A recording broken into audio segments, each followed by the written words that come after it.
selamat sore Bu. Perkenalkan, nama saya Muftahulzana, NPM 2219201070, ingin meresponsi tentang embriogenesis. Embriogenesis adalah proses kompleks yang terjadi selama 8 minggu pertama setelah pembuahan. Proses embriogenesis meliputi fertilasi, zigot, morula, blastula, gastrula, dan diferensiasi sel. Yang pertama, proses fertilasi terbagi dua, yaitu fertilasi alami dan buatan. Fertilasi alami dimulai dari penetrasi, yaitu tahap pertama pembuahan. Penetrasi spermatozoa ke dalam korona radiata sel telur.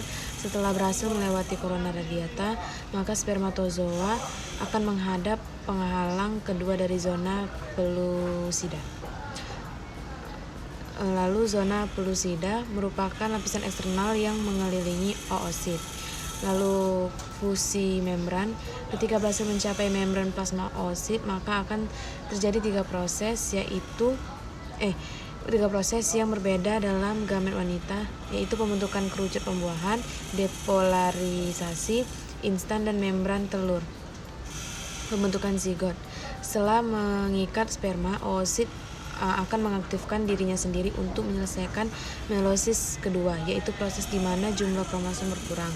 Pada beberapa titik, sperma akan mulai menghilangkan ekornya dan nukleus membesar menjadi pronukleus janin.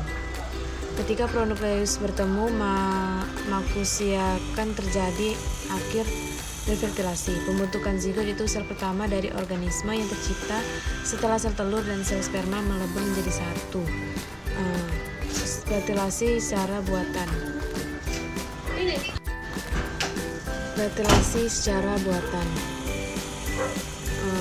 Inseminasi intrauterin. Fertilasi secara buatan terbagi tiga, yaitu inseminasi intrauterin. Di dalam prosesnya, sperma laki-laki diambil dan disimpan ke dalam rahim perempuan menggunakan kateter. Prosedur ini membantu sperma akan berdekatan dengan sel telur sehingga memicu pembuahan.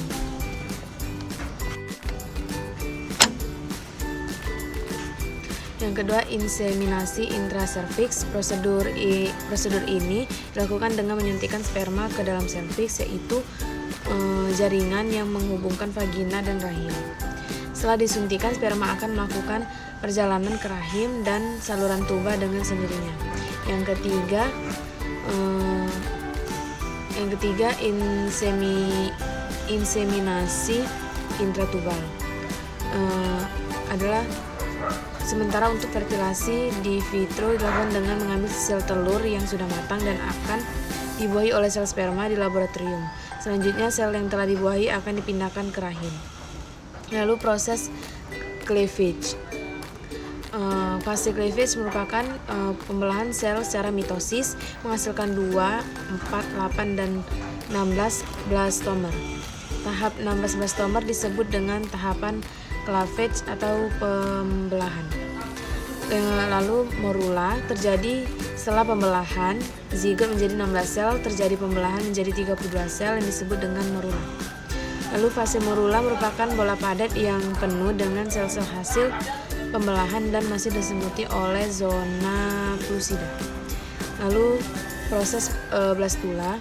Setelah 4-5 hari, zigot berubah menjadi bola padat yang diikuti dengan migrasi sel-sel blastomer menuju vegetal pore, sehingga terbentuk rongga di bagian animal pore yang disebut blastocoel. Tahapan menghasilkan blastosit. Selanjutnya, zigot memasuki fase gastrula dengan terbentuknya rongga gastrocel akibat involusi atau pelekukan. Bibir dorsal blastopor ke bagian dalam rongga blastocoel. Involusi tersebut mengakibatkan terbentuknya rongga gastrocel atau arkenteron. Lalu terakhir, diferensiasi sel. Pada fase ini dimulai terjadi diferensiasi dan organesis dan fungsi untuk sel menjadi jaringan yang spesifik. Proses ini dikendalikan oleh faktor gen yang dibawa pada saat terjadi pembentukan kutub fungsional dan kutub vegetatif. Pada akhirnya masing-masing bagian endoderm, mesoderm, dan ektoderm akan mengalami diferensiasi menjadi organ-organ. Sekian dari responsi saya, Bu. Terima kasih, selamat sore.